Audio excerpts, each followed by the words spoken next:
Now, as we are going to record right about now, it is evening in LA on the 15th of March, and I imagine it's just getting to the tail end of the premiere of 2025 Disney mega hit Snow Yes. White, starring Rachel Zegler and your favorite Gal Gadot. Yes. And for reasons I'll get into, it's a pretty muted affair, the premiere. It doesn't have any of the usual bells and whistles. Dozens of media outlets that would normally be in attendance have not been invited, pointedly. Reviewers have not been shown advanced versions of the film. And in fact, it's really just a house photographer and press pack who are on site to enjoy the somewhat downbeat festivities for 2025 Snow White. And we talk a lot about this on this show about the exploitation of intellectual property by Disney in particular, other companies that come into it like Pixar, etc. And in a way, that's how this story started. Everyone, I think, would know that Snow White is a classic kind of, probably influenced by, I think it was actually a book based on a German fairy tale, came out in the early 19th century. Then famously Disney released a film version in about 1937. So in that kind of early heyday of Disney animated film. And the thing that, there's a lot that you could say about that film and about the story of Snow White if you were, in a film studies class or a cultural studies class. One thing that would probably be uncontroversial is that the film is about Snow White and the Seven Dwarfs. It's in the title. And and Snow White has skin as white as snow, and the Seven Dwarfs are seven dwarfs. They're just that, right? So that's the starting point.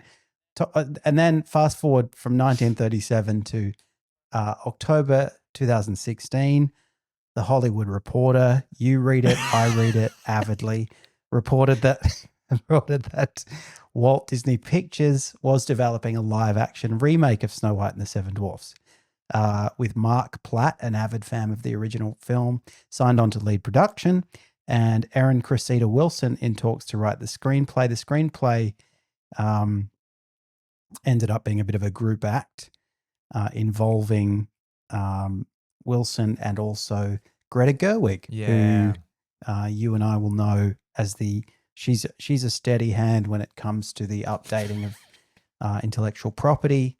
Straight up, she's fresh from the mega hit that was Barbie, and so you've got her and a few other kind of minor writers in supporting roles, but the principal writer is Wilson, and then you've got Platt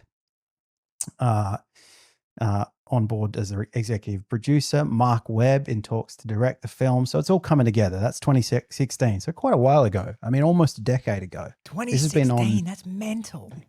Yeah. This has been in the offing for ages. And then, fast forward a few years later, 5 years, Rachel Zegler gets cast in the titular role and Gal Gadot is cast as the evil queen. So far, so good. And then there's a kind of series of teaser trailers and, little kind of, Disney likes to kind of, test the waters, do their market research, drip feed people little stills from the film, that kind of stuff. So they're doing that. There's a little bit of buzz around the film.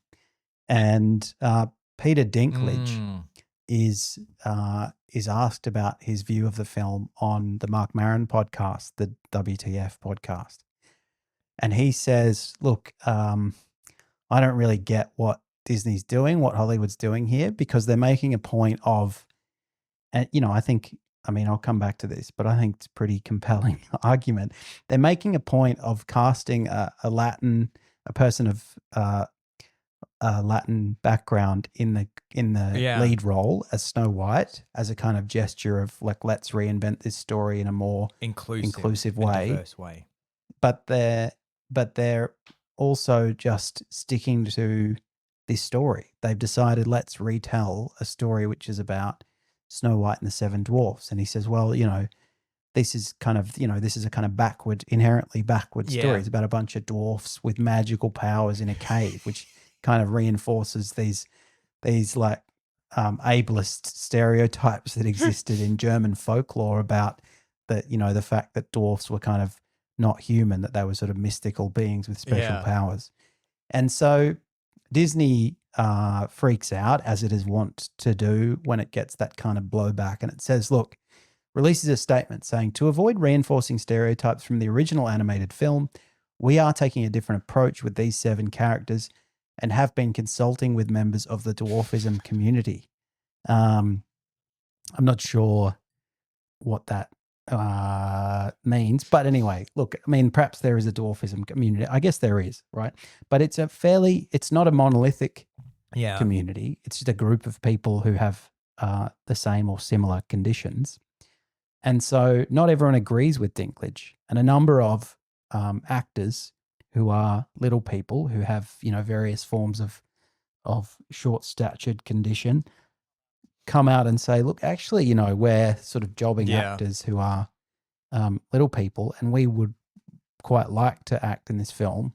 And Peter doesn't, just because he's the most famous person with this condition doesn't mean that he speaks for all of us. So then that's kind of simmering away as a little shit show. And then you got Wee Man from... Really? I didn't know that he real spoke name on is, it. Yeah, so he's famously... Jason Acuna, famously Wee Man from the Jackass series. He says, yeah, look, I actually agree with those other actors, and I think it's disappointing that Disney's kind of backed off from this. Like, why are we making this film? He said, why are you hiring Snow White and the 7 average people?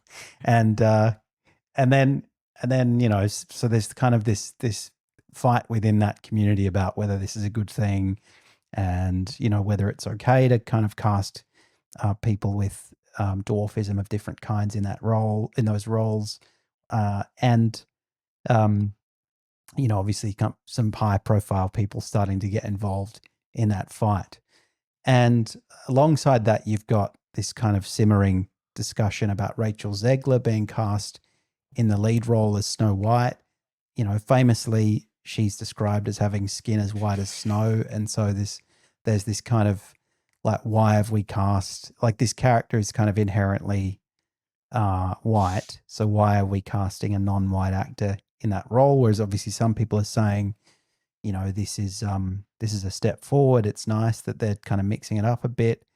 And Rachel Zegler herself kind of gets involved in these discussions and starts to say various other things too, like that she's seen the original 1937 film and that it was like really offensive, and that, he can't possibly, like, the reason we're updating it is because the 1937 film is just like a pile of offensive trash. She didn't like that the prince saved Snow White. That was one of the things that she had an issue with. Exactly.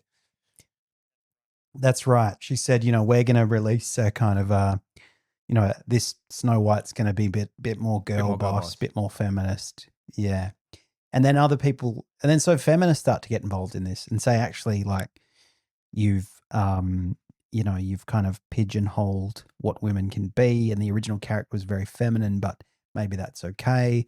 Other people are disagreeing with that. Then the 93-year-old son of the guy who wrote the 1937 film who's still amazingly still around, is like, what this film is, looking like it has nothing to do with the original, and I'm really offended by Rachel Zegler's comments about the original film, and my father was very proud of it, and blah, blah, blah. So Disney's kind of just got it's just face palming at this point, I can imagine. And and this is like years before the film is even going to come out. This is 2022, 2023, and they start saying, look, it'll come out in March 2024 for reasons that aren't entirely clear. I mean, they blame the SAG-AFTRA stuff, but it's probably got more to do with kind of getting their story straight. And allowing some of this shit to cool off, they don't release it in March 2024 and they wait another year, which doesn't really work in their favor because another issue comes up in that intervening 12 months or just over 12 months, which is Israel's war on Gaza. Rachel Zegler starts posting about that and how she hates Israel and, she's pro-Palestinian and whatever. Gal Gadot, yeah, I didn't, yeah. Is Israeli, and she's famously not taken that view. In fact, she's kind of previously been quite apolitical, but she said, after the October 7 massacre and kidnappings by Hamas, she felt compelled to come out and say, that Israel was justified and blah, blah, blah. So the two female leads now are kind of at loggerheads on Twitter. And so I love this story because it is just, I normally don't feel for anyone at Disney, but whoever was in charge of that film, I just think would have been almost like about to jump off the Golden Gate Bridge at this point. Totally. It's just a Venn diagram of kind of shit show, culture war, bitterness, and every month is like another layer of anger and I mean, you just kind of step back and think, well, why did you? I mean, meanwhile, I should say, one of the other things was the actual substance of the film or the kind of competence of the film started to come into question. There was a teaser trailer for it that was released in August 2024, and it became the most disliked teaser trailer on YouTube, garnering an estimated nearly 1 million dislikes and only a measly 82,000 likes in 3 weeks. And then Disney starts kind of releasing like stills of characters from the movie, or I think it's one of those things where they got leaked, and Disney did this thing where they initially denied, because everyone was like mocking these stupid looking characters, because instead of going with little people, they had gone with one little person, weirdly, right? Like we'll throw them a bone.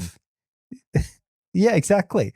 Like, either do it or not. I don't understand that logic. Or there's something offensive about depicting multiple little people in this way, but the one is fine.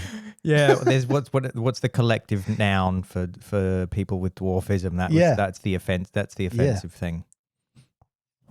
Mm. You can have one, and you can only have one. You can only have a lone wolf dwarf character, and other than the original, other than the dwarf or the little person, 6 other non-dwarf characters of varying ethnicity, 6 males and 1 female, portraying the associated set of 7 individuals. And I think they're kind of weirdly. I think they called them, if I'm correct, John, I think they called them 7 magical people. So 7 magical people. And they release these still, as I understand it, they release kind of still images, or they come from somewhere.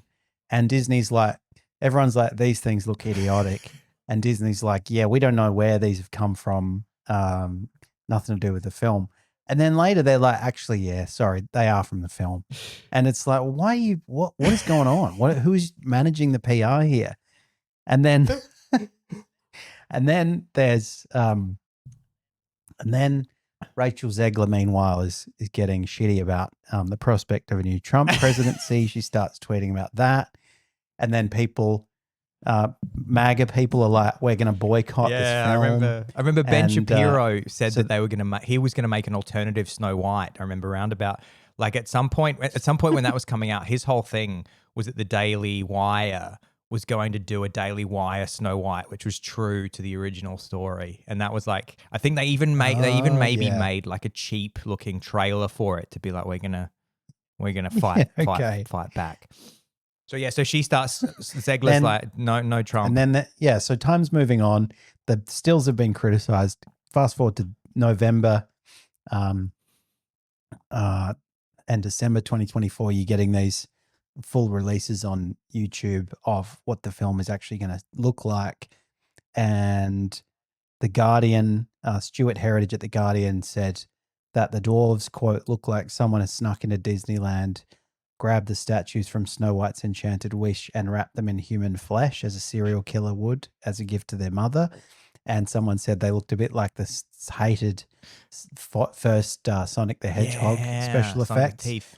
And basically, and that kind of adds to the controversy because it's like they've been CGI'd to death. And so everyone's like, well, you're not even giving, first of all, you take these roles away from little people who are actors, and now you're not even giving the people who took them on as characters really any screen time because they're just unrecognizable. And so all of this brings us to the end of 2024 and into 2025. Obviously, Disney have decided we can't wait any longer. In the words of a Hollywood Reporter article I read, the sentiment is like, let's just get this over with. So they did a very kind of muted premiere in Spain at this castle, which is said to have been an inspiration for one of the settings in Snow White. And then just as I say, just as I'm speaking, they are doing the premiere in the US, and it's kind of, it's real sort of damage control. There's no red carpet. There's no there's not going to be any impromptu interviews with the stars because everyone's too terrified that they'll say, we hate each other and this was a disgraceful film. And so it's just like this kind of extremely stage managed thing where, and there's only a couple of other examples of when Disney has done this. And usually it's like I think the guy who was the lead in The Flash, before The Flash premiered, he got charged with various criminal offenses. And so they took the same step there. They were like, we're not doing a normal premiere. We're doing this kind of, let's just hire our own people to take some promotional photos.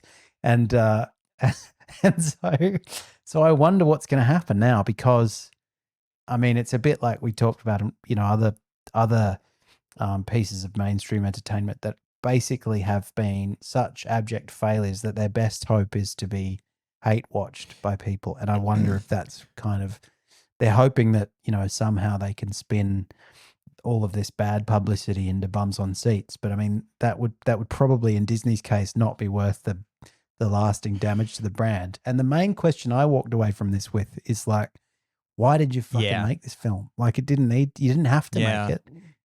If you thought like, oh, dwarfs and a white lead, that doesn't sound right. Like, fine, don't fucking make it, because that's what it is. Like, it's not. There are other stories. It's like why don't you try? What's the fucking Zippity Doodah film that they've like memory hold Disney? Because this is like, because like this is why they shouldn't. That's a film that they won't try and remake. Yeah. Fuck, I'm just looking at a still from that, and I can immediately see that you wouldn't do Zippity Doodah is a song composed by Ali Verbal and lyrics by Ray blah blah for the Disney 1946 live-action animated movie Song of the South. According to Disney historians, it was reported that since 2020, Disney has disassociated itself from the song due to long-standing controversy over racial connotations associated with the Song of the South, with the song largely being removed from music loops in the company's theme parks and associated. So this is like it's kind of connected to the legacy of slavery, this particular song. And so they just wouldn't make that film again because they'd go, well, this is not an appropriate film to remake. Whereas, like Snow White is far less controversial. It's not like by rerunning the original Snow White, anybody would have really had much of an issue with it, because they just would have gone, true. Oh yeah, that just it's of its time. It's of its time. But you're right, they're so addicted to their intellectual property, Disney, and as are a lot of other studios that own intellectual property these days. And the model must be getting so calcified with this intellectual property thing that there's just I can imagine in Disney offices, you know, it's like everybody's forgotten how to actually write an original script or an idea. They're going, what? There's like the generation of people that wrote original ideas have all died, and it's just been generations of people that are used to just going through the Disney IP catalog and picking what to redo, and then when somebody that's all they know how to do. It's like a kind of religion in decline where they're like, we can't do any new. All of this is all just scripture, and we can't. We just have to keep repeating the same stories, and anything new is forbidden. But that's the thing. They would seemingly have preferred to give this a go for years, even as the kind of problems mounted. And I guess it's also a bit of a sunk cost thing where they're like, well, this has happened, now that's happened. And then another year passes, now that's happened. And they're like, well, we fucking paid all these people and we can't, this is just going to be a scandal if we pull out of it now and we're going to be in court. My guess would be that the calculation is because it is a children's film, they stand a chance of making decent money on it because parents always need things to take their kids to during the holidays and on the weekends. Yeah. If this was a normal film for adults, they would have canned it because I think because they originally did can it, I think, or maybe no, I'm thinking of Lady Spider-Man, which they did can. Yeah, okay. Because there is you can take a massive tax write-off. This is part of the studio's calculations where you can take a massive tax write-off on films that you've paid a ton of money for, but don't release. Like if you've paid like $200 million, then you can just say at accounting time, oh, look, can we get $200 million off our tax bill because that's a loss for us because we tried to make this film and it didn't work. So there's a lot of calculations that go into it. And my guess is, and this will be interesting to keep an eye on, my guess is that they think that it financially will have some benefit, and that would be because they think maybe they can get a little bit of money out of it in theaters, but in this day and age, I would expect that they think they can get most of the money out of it on Disney Plus and maybe a couple of other places, and maybe they can. Maybe because it's out, maybe because Snow White now is in theaters and it's in the media, that means there's a bit, kids are going, oh, I'm seeing Snow White commercials on TV. Kids are talking about, kids at school talking about Snow White. Can I have the Snow White lunchbox that I've just seen in the shop, Mum and Dad? So it would be interesting. I'd give it. Get a Snow White Happy Meal. Give it 6 months and have a look at, and perhaps the financial gains are maybe difficult for us to see because maybe it's all behind. For example, I don't know if Disney Plus. I don't know if Disney release, although they have shareholders, Disney, so maybe they have to release that kind of information. Yeah, that's interesting. But it'll be interesting. It'll be interesting to see because it is this kind of shit sandwich that they have to eat where they go, this has been so damaging and we wish that we hadn't done it, but we reckon we can probably still get money out of it, so we're still gonna put it out. I should have a look actually. I wonder if Perplexity or ChatGPT can tell me what other Disney films are coming out this year. And I'm just trying to think what the last thing that I saw that was Disney-esque or Disney connected that was good or like bearable, because I just feel like it's all live action. Fucking everything that was animated is now becoming live action, to just squeeze more IP out of it. Wow. So I'm just looking at a list of what's films coming up for Disney in 2025. Snow White live action, Elio, I don't know what that is, Tron, Zootopia 2, Freaky Friday, Lilo and Stitch, Toy Story 5, Moana live action. So I don't know what Elio is, but every single other thing that I've read there is pre-existing IP. Here we go. So fucking Moana, it's enough already. Snow White and Snow White. not original. Elio. I'm gonna if Dwayne the Rock Johnson is in that, I'm gonna Tron. pick it. Tron, not original IP. Zootopia, not original. Freaky Friday, not original. Lilo and Stitch, Toy Story 5, Moana, Frozen 3, The Incredibles, Bambi, and Hercules. What? Oh wow! Together at last. They're not together. That's two separate films. Okay, good. I thought that was a kind of Alien versus Predator, Bambi and Hercules. What is Elio? That can't be original because they don't make anything original. Elio Disney 2025. Hoppers. What's that one? Is Elio is a space. Elio is scheduled to be theatrically released it's a science fiction adventure film produced by Pixar. Maybe this is original. Oh, this kind of looks interesting. Okay. The film was originally announced at the time. No. Elio is scheduled to be released. So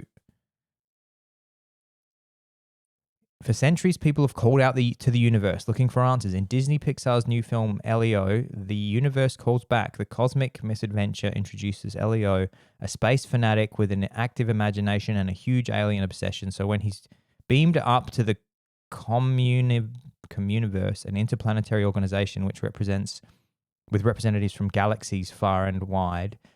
Communiverse. Yeah. The MAGA crowd aren't gonna like that. Fucking trying to implant our children with red ideas. Yeah, that is. So it looks like that's a Disney Pixar original, but the rest of them are classic Disney noir. And of course, Bluey the movie. Is Bluey the movie coming out? I hope that's live Is action. Yeah, 2027. I might see if I can audition. G'day, guys. G'day. Oh, woof. Yes, I don't think. I mean, is Touchstone still around? Because Touchstone was the Disney arm that they splintered off so they could make real movies. Oh, I didn't know that. So that's why Touchstone right. exists. So when you saw that little graphic of the ball sliding on screen and it said Touchstone Pictures, I'd love that on a t-shirt. that was so Disney could make non-Disney movies. Yeah, okay. Touchstone Pictures. Man, that's given me tingles, that logo. Yeah. Just the nostalgia. What are the let me ask Shaji Sikwi for you so you can have a real what are the best Touchstone Pictures? You're gonna get real memory here. We got Dead Poet Society, Pretty Woman, Armageddon, The Rock, Con Air, Who Framed Roger Rabbit. Fucking such a good film, Who Framed Roger Rabbit. Gonna give a shout out to anybody that's looking for a film to watch. Gonna add that. You know what I'm gonna do? I have been invited this evening to another movie night. My friend Jan hosts. He started it. It's a great idea. It's called Trash Movie Night. I was discussing this with you, John, on a phone call a couple of weeks ago, saying that Trash Movie Night sounds fun, but there's like a line between like there's a line between enjoyable trash and then trash that you just go, well, this is not enjoyable. And different people have different thresholds for that. And you won't be surprised that for me to be able to enjoy. You've got a low threshold.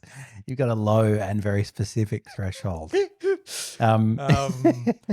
Yeah, it's true. No, I can understand that because you go like 10 minutes of like, ha ha ha, we're watching a dumb film. And then you're like, actually like, this is just a shit film. I'm not having fun fun because it's unpleasant. I'm not getting anything from this. And the other, of course, and the other thing is that like the older that I get, the less into irony I've become because I see it as kind of like a little bit of a crutch and a sort of shield against vulnerability and about authenticity. I agree. So we shall see because you're like, why can't we just go to a movie night where we all talk about movies that make us? That's right. Yeah. Why can't we have a movie night and we truly love them? Let's watch a movie that makes us cry together.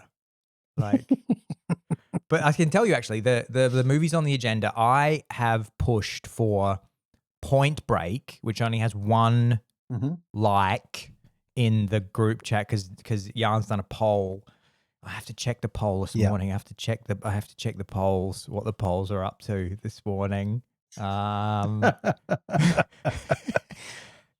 You should be. Yeah, I should campaigning black absolutely people be to out win there the door to Oscars. door. Going, fuck! Don't you miss the ex-presidents and Yeah. buddies? I mean, so this was my.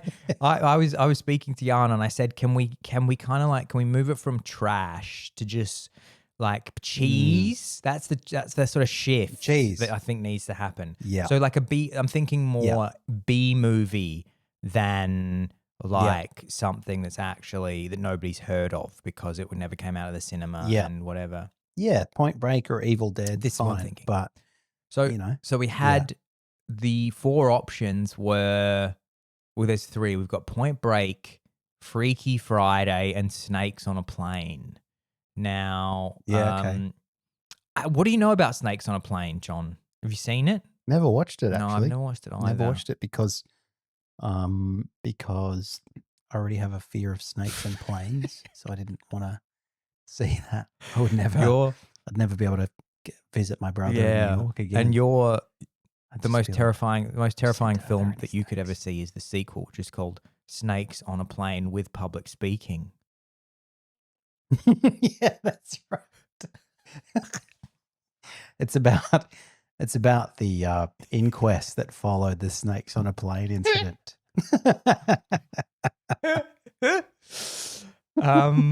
So I don't know if Snakes on a Plane. I've been asked to bring the projector, so I think I have to go anyway. Have you seen Snakes on a Plane? No, but I have a sneaky suspicion that I'm not going to like it. Yeah, you're going to be hissing. I'm gonna like be a snake through that film. So, I mean, the thing that is Freaky Friday like a body swap? Yeah, I movie? love those. Okay, But I think right. it's there's I think it's a you could have a whole movie club. Just yeah. about That's true. those. Actually, you could title Just like every week another body swap. 13 going on 30 and Yeah. Big and well, Big's not strictly a body swap thing, but sort of has I think the same Big effect. would. But there was a whole Big would thing totally of like, count as a body swap thing, wouldn't it? Like it's Yeah, I 'cause guess you it got would, boy who becomes man and has sex. Yeah, in more has ways sex than with one. a woman when he's like a boy. That's right. So- Wins a game of squash against John Hurd, the father from Oh no Home way! Alone. Wow. Yeah, and has an apartment with a trampoline and pinball Yeah. machines. But Every time I look up at a loft apartment in New York, I think, I wonder if there's a pinball machine in there. so I hope for Point Break, but I also would add to my the kind of films I want to see are I'd like to see something like Who Framed Roger Rabbit, something I guess maybe light movie club. That's the kind of movie club for me. So I'm thinking Who Framed Roger Rabbit. You know, actually what I started watching last night and I was like, this is fucking great. And we discussed it the other week and I had to be up early to record this morning, so I couldn't watch the rest of it. But I watched the first 20 minutes of True Romance. I was in heaven. I was in absolute heaven. And I was like, maybe, like I'll tell you this because the episode doesn't come out until Sunday night for members. So what I might do is, like, I'll say, guys, I've downloaded Snakes on a Plane on my USB stick. I've totally got it here, and then I'll turn up at the party and go, oh, that's file's corrupt. What have I got here? Oh, I don't know. The only other film I got on my USB stick is True Romance. Oh, fuck it! Should never have used Pirate Bay. What was I thinking? It's fucking it's so beautifully shot. Like, God, at the start of it, they're in this, and also it's one of those classic 90s, like 80s, 90s film where the characters are kind of into relatable, cool shit. Like the start of the movie, if you remember, is Christian Slater is in a dive bar and he's sipping on a beer. And he's talking about to this like woman. It's clearly like a kind of sad sack bar where classic dive bar where people are just sitting at the bar sipping beers to try and forget their troubles and just have someone to chat to. And he's chatting to this blonde woman and he's telling her about how much he loves Elvis Presley. And then he's like, I ain't no fag or nothing, but if I had to fuck a dude, I'd fuck Elvis. And then she says, she's like, yeah, I'd fuck Elvis. And then he says, why don't you come to the movies with me? And she goes, what are we going to see? And and then he says that he's going to take her to a triple bill of like kung fu movies. And she goes, you want to take me to a kung fu movie? And he goes, three kung fu movies. And then she goes, I don't think so. It's not really my cup of tea. And then he just goes by himself. And it's this just kind of cool textural thing where he's sitting in the cinema with a huge bucket of popcorn and a Coke and he's watching these kung fu movies.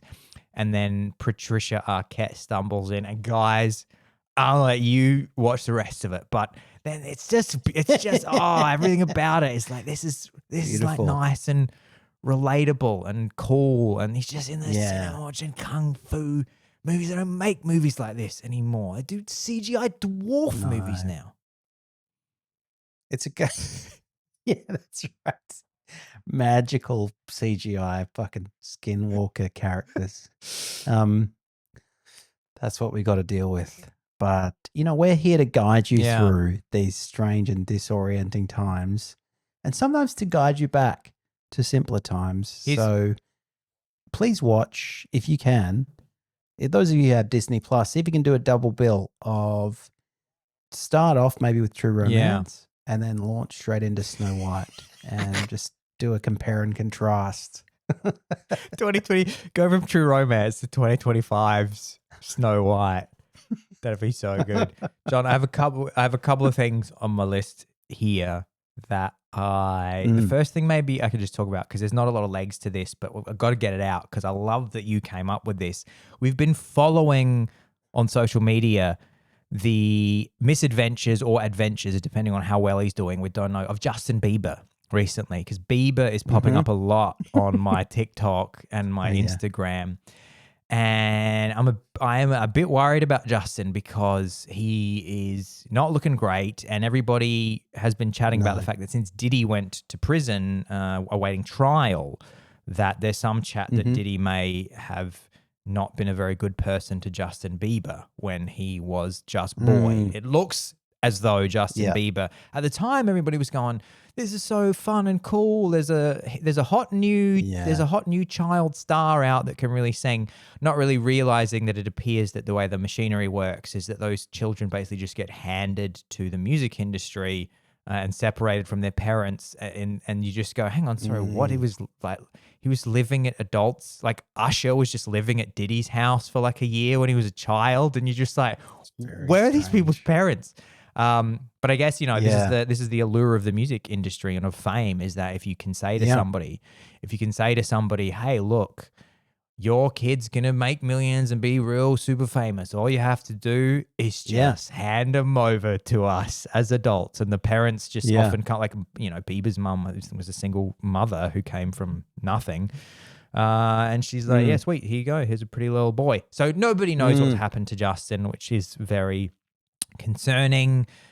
He might have been put through some terrible things or not. We don't know. But recently, he's been popping up a lot on red carpets. Does not look well. He looks gaunt. But the other thing that we love about him is that baggy clothes have been popular for the last few years. And I kept thinking that it was going to end because I follow a few YouTube channels. And I'm always trying to think, should I buy a green kind of jacket shirt, or should I buy something like an enormous t-shirt and huge baggy 90s jeans? Some real puffy. And so I thought the kind of baggy thing might have been coming to an end because it's been popular for the last few years. But I've been looking at Biebs, and not only is Biebs saying the baggy thing is not ending, but I'm taking it to strange new places.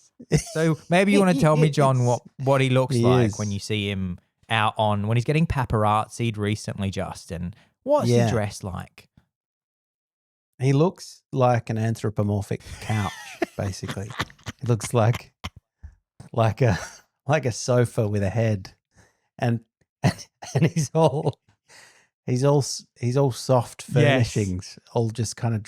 He's got and I think when you said I invented something, I think it was just because I was describing it as like having a sloppy, goofy kind of look, where He's got a kind of, he's very, like, it's like a kind of puffer jacket, but imagine 5 times puffier and a little bit less kind of surface tension. So it just looks like a And then- giant kind of half inflated cushion. and then that is and then around the him. world's biggest pajama pants, like very soft, synthetic, almost like polar fleece pajama pants of a bright colored nature. Yeah.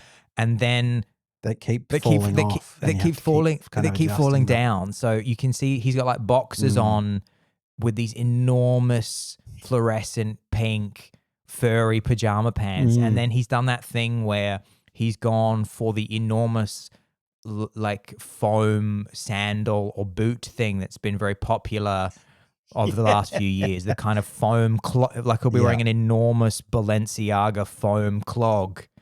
And everything that he's wearing is just enormous. Like it looks like he's wearing clothes that were from some sort of film or a play set. Like what? Like as a costume, he's gotten his hands into like the Warner Brothers lot where all of the costumes from like 100 years of film are, and he's just like grabbed items from 7 different films and put them on. And he's got a different. It's like he's got this. It's like he's got a condition where he needs everything needs to touch his skin incredibly softly and cozily. It has to be or he huge. freaks out. And he's got because he's got stylists. Obviously, he's got a He's never seen in the same outfit. So he's got like every time you see him, he's got a different puffy colored, textured piece of clothing on, and he's looking all gaunt and God knows what he's going through. Like you just like look at him and Sort of chewing his gums. and he appears to be probably on, he might be on something. There's a particular video of him, I think at his wife was doing a fashion launch or something, and he looks like he's really high. He's leaning in all of his sloppy clothes with this big silly smile and kind of like his mouth's all moving, and he's leaning, and he doesn't look like how I've ever seen Justin Bieber present to anybody. Yeah. And he's wearing silly like 90s glasses. But but this whole thing is just to say that you coined his fashion style as slop goof, which there's gorp core. And then, which is gorp core is all of the trail running wear that's now on the street. Like kids are wearing Salomon shoes and stuff that was traditionally made for hiking and shit. And then that entered the streetwear scene. And now so you've got gorp core. You've got I don't know why it's called gorp core. Well, gorp is the trail mix that you eat when you're hiking, and it's an acronym for good old raisins and peanuts, gorp. So when you go hiking, you would eat gorp, and so then they called this fashion trend gorp core. They also similar ones like health goth, where you wear like a lot of black, but it's all Nike or something like that. Oh, God. And I like that you said the next one, or the one that Justin Bieber's currently making real popular with the kids, is slop goof, because he appears to be like on drugs and wearing these enormous baggy sloppy clothes. He's all sloppy and goofy. He's just still kind of very giggly and soft, slop goofing his way around. And you sent me a photo of somebody, you obscured their face, but they were in a line in front of you, I think at an airport, and they were slop goofing. It was hard. So all it's puff, obviously a thing. huge puff. He looked like a human air. He looked like he was wearing airbags that had gone off. He looked like he'd dressed himself in a suit of airbags, and then he had experienced a sudden shock, which had set all the airbags off that he was wearing. But fuck, I hope he doesn't die, Justin, because he looks like. No. He looks like he could be kind of entering that era where it becomes a bit dangerous. He looks in a bit of a spiral. Yeah, and also he's kind of hanging around with a strange Australian man. Yeah, which is never a good thing. What did I say to you? I think I wrote you and said Australia's new export is basically like fashion items that are like humiliation kinks for Hollywood celebrities, because you've got because his current Oh yeah, he's like him and Bianca Censori. yeah, there's Kanye with Bianca Censori, and then Justin's been running around with this Australian singer-songwriter who's been pictured like, I think, sort of following behind him in the snow, maybe holding one of his luxurious puffy handbags. And I was just like, this is what Australia does best, is if you are a Hollywood celebrity and you have a humiliation kink and you need somebody to just follow you around and do whatever you say. That's our main like a export weird now. equivalent of like a golf, like Tiger Woods would have a caddy following him around, and these are just like celebrity caddies. Australia is producing the hottest celebrity caddies right now. Who is the Australian singer, songwriter? Yeah, and Justin is coming out of like, there's like a famous New York like sauna that's been around for health sauna that's been around for years. Okay. And so if you look at this, a lot of the slop goof paparazzi photos have this other guy in them, Eddie Benjamin. Coming out of the sauna with him. Eddie Benjamin. Okay. This is from 2023. Aussie artist Eddie Benjamin reveals his close relationship with Justin Bieber. I often find myself on the phone to him in tears. That sounds healthy. I like that, Eddie. I'm sure you're fine. Yeah, that's perfectly normal. Eddie Benjamin is an That's Australian great. singer-songwriter and music producer based in Los Angeles, California. He has written songs for artists such as Meghan Trainor, Earth, Wind and Fire, and Shawn Mendes, while also touring with Justin Bieber in 2022. But yeah, so you're seeing a lot of slop goof photos with Eddie Benjamin and Justin Bieber. But Justin, I wonder if we know anyone, how many degrees of separation we are from Eddie Benjamin. Yeah, good question. I think he's born and raised in Sydney. He's a Sydney boy. If I go Eddie Benjamin Bieber and I go news, are there any new slop goof photos? Probably some new slop goofs. We should put some up. And also this is a classic. This is an absolutely classic slop goof. Bieber, Eddie Benjamin. I'm going to send this to you. This is a carousel. Man, this is absolutely one of the rarest and most beautiful slop goofs. We'll put this on the screen here. If you have a look, this is a carousel, John, so you can just have a scroll through that. I've WhatsApped it to you. Okay. This is one of the sauna ones. I think he's just come out with Eddie. Oh, it is an amazing look. He does this. I'm just trying to describe it for anyone who's listening rather than viewing. He's got, I mean, I think my description of a like anthropomorphic couch or sofa is quite accurate, if I may say so. He's got two layers. One is a kind of hoodie, but it's so. It almost looks like a bath, it's a hood. It's almost like a what do you call it? Like a bathrobe. It looks like an enormous. Yeah, it looks like a polar fleece bathrobe. Exactly. And it's blue, sort of periwinkle blue, and then underneath it is a nice fluorescent green layer, which also looks like a bathrobe. But they're also kind of shapeless and deconstructed. That and just like looks like they've just been taken directly off the fabrics samples table at a factory, and not much has been done to them. There he is walking, and he's behind. I think that must be Eddie Benjamin. Yeah, who's got a towel on his shoulder. And what about what's he got on his feet, Bieber? Celebrity caddy. Okay, let's see. Oh yeah, he's got your Ugg boots. He's got giant Ugg boots on. Giant Ugg boots. Another Australian export. We provide so much to the kind of spiraling celebrity crowd. I've sent you another one there, John. This is another carousel, this time on Reddit. This is another classic Eddie Benjamin, Justin Bieber slop goof day out. Oh, there, look at him. Yeah, Eddie's really getting into the slop goof himself here. He's got maroon pants that are 8 sizes too big and a t-shirt that looks like it's about to fall off. It's basically the look that you want it's really hard to keep this on. and it's just sloughing off me. It's just sluicing and sloughing. And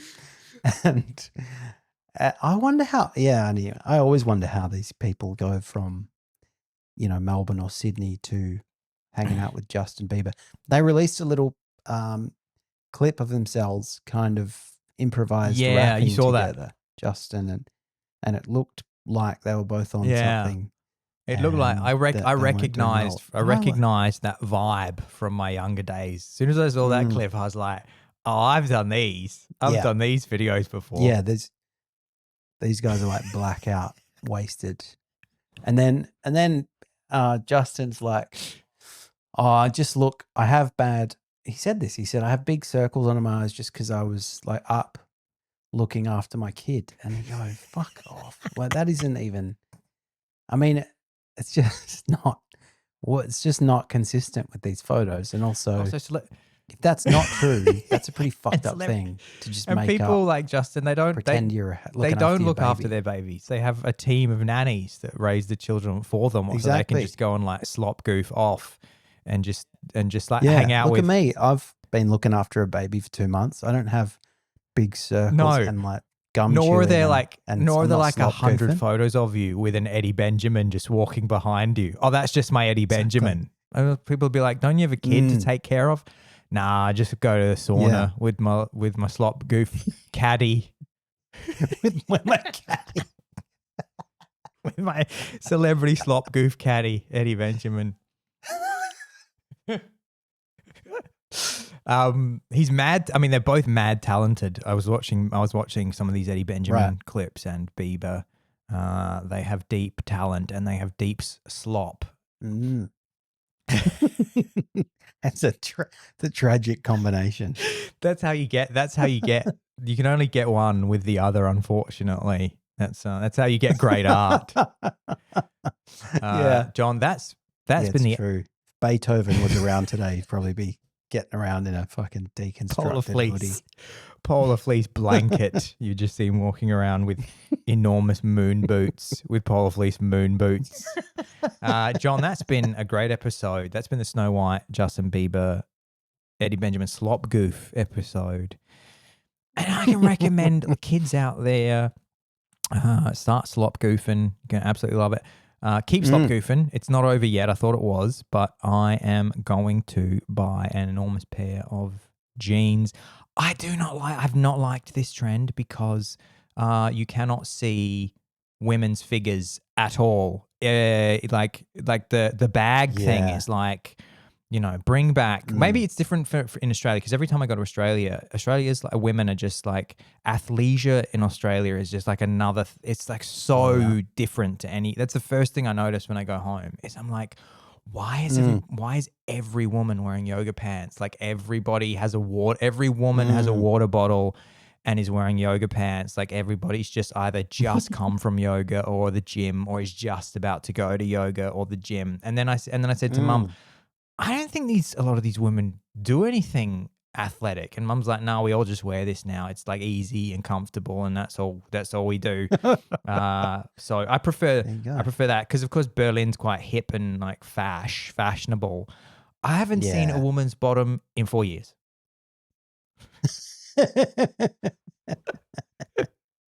It's all, I mean, in Melbourne it's kind of probably closer to Berlin. It's more like very 90s, very neo-90s fashion. A lot of kind of boot cut jeans. The boot cut's back. And heavy loose tops. And I do feel a bit that way too. I'm like, this is kind of a revolt against beauty. That's why they did it in the grunge. That's true. And I want to go back to just making ourselves beautiful. Although for me, my dad bod's really coming in hot. So I probably am going to be in my slop goof era pretty soon. It would be great if you came on the camera next time and you should try and buy like an go to like the Big and Tall store and just buy like an XXXXL polar fleece hoodie and then just be swimming in it on camera. Yeah. That's a great idea. Just slop goofing by buying perfectly non-designer clothes, but just way too large, and then see how that goes. Beautiful. What? Guys, we can't wait to hear about your stories about true romance and Snow White double bills in your slop goof gear. Next week at the podcast.